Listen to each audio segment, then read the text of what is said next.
Merdeka artinya adalah terbebas dari sebuah belenggu.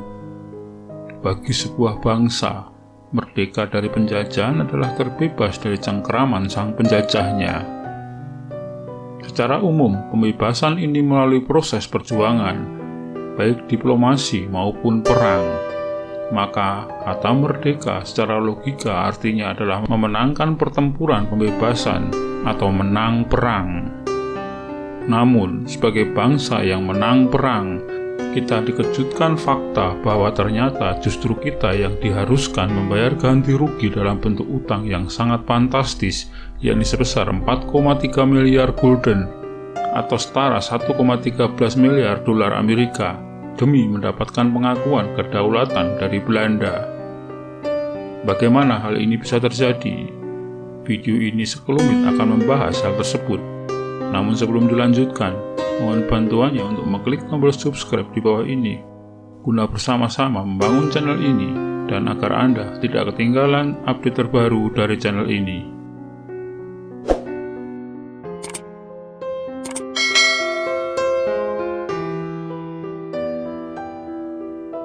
Keinginan para pejuang Indonesia, baik pra dan pasca proklamasi adalah merdeka 100%.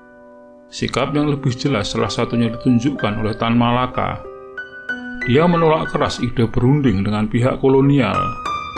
Tan Malaka menginginkan perang total dan menang total melawan kolonial.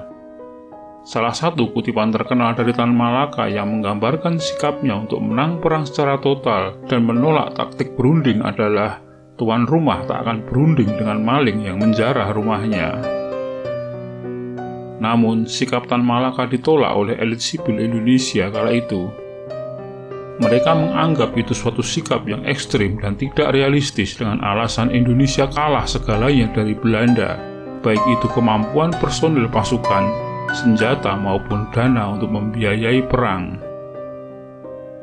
Tan Malaka membalas dengan menyindir bahwa hal tersebut merupakan sikap orang-orang yang terlalu lama dididik oleh Belanda.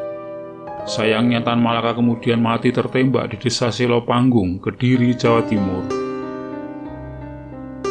Sikap Angkatan Perang Indonesia ternyata tidak jauh berbeda dengan Tan Malaka.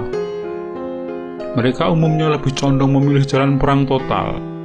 Bahkan para petinggi militer kala itu sudah mempunyai rencana untuk membawa Soekarno ke pedalaman guna memimpin perang gerilya.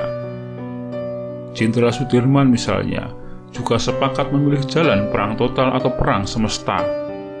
Dia pun enggan dan tak suka dengan kelakuan politisi sipil yang sebentar-sebentar mengajak Belanda berunding, di mana puncaknya wilayah Republik Indonesia menyempit, hanya menjadi Jawa Tengah, Yogyakarta, dan Sumatera dalam perjanjian Renville. Salah satu dampak dari perjanjian tersebut adalah divisi Siliwangi dipaksa keluar dari Jawa Barat, yang berimbas wilayah Jawa Barat nyaris kosong dari Angkatan Perang Republik Indonesia. Kekecewaan Jenderal Sudirman atas perilaku pemimpin sipil yang gemar berunding bertambah tatkala Belanda menyerbu Yogyakarta dalam agresi militer kedua. Harapan Jenderal Sudirman agar Soekarno-Hatta ikut bergerilya pupus tatkala mereka memilih menyerah ditangkap oleh Belanda.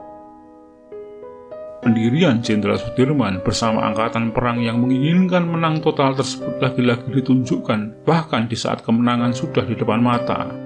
Setelah para pemimpin sipil dibebaskan termasuk Soekarno-Hatta, butuh waktu lama membujuk Jenderal Sudirman keluar dari hutan dan kembali ke Yogyakarta. Bersamaan dengan pulangnya Jenderal Sudirman ke Yogyakarta yang terjadi sekitar bulan Juli 1949, proses perundingan konferensi meja putih di Den Haag terus berjalan. Tanda-tanda perang akan berakhir sudah terlihat meski perundingan berjalan dengan alot. Belanda makin tersudut dan mulai menyerah, apalagi ada fakta lain, yakni desakan sekaligus ancaman pembatalan bantuan Marshall Plan oleh Amerika Serikat. Marshall Plan adalah skema bantuan Amerika Serikat bagi sekutunya yang hancur karena perang. Hal tersebut membuat Belanda semakin menyadari bahwa akhirnya tanah koloni di India Timur itu akan terlepas.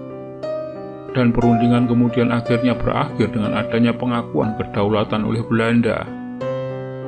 Namun memang pengakuan itu terasa tak sepenuhnya lengkap karena masih ada soal wilayah Papua dan keharusan Republik Indonesia membayar hutang Hindia Belanda. Pada forum itu, delegasi Indonesia pada tanggal 24 Oktober 1949 sepakat untuk mengambil alih sekitar 4,3 miliar gulden utang pemerintah Belanda di Indonesia yang disebut Belanda sebagai Hindia Timur. Beberapa hari kemudian, delegasi Indonesia yang diwakili Wakil Presiden Muhammad Hatta dan Belanda diwakili oleh Ratu Juliana menandatangani perjanjian tersebut. Itulah kekalahan pertama Soekarno dan Indonesia yang menyerah dengan kekuatan keuangan global. Kekalahan itu makin nampak di mana metode pembayaran utang tersebut tidak menggunakan uang resmi Indonesia atau uang merah atau ori, tapi harus memakai mata uang asing yakni dolar dengan cara membentuk bank sentral baru. Celakanya yang ditunjuk menjadi bank sentral itu bukanlah BNI 46 yang memang sudah lama dipersiapkan, tapi malah mengubah Javas Bank menjadi bank sentral dan kini menjadi Bank Indonesia. Selain itu, Indonesia juga diharuskan menanggung hidup 17.000 karyawan perusahaan-perusahaan Belanda hingga 2 tahun pasca konferensi meja bundar. Demikian sekilas tentang apa yang terjadi di balik pengakuan kedaulatan bangsa Indonesia oleh Belanda. Apa yang telah terjadi di masa lalu telah menjadi sejarah di mana yang bisa kita lakukan adalah memetik pelajaran darinya. Terima kasih telah menyaksikan video ini hingga selesai. Semoga bermanfaat. Dan sekali lagi, jika Anda berkenan silahkan klik like, komen, subscribe, dan share untuk teman-teman Anda.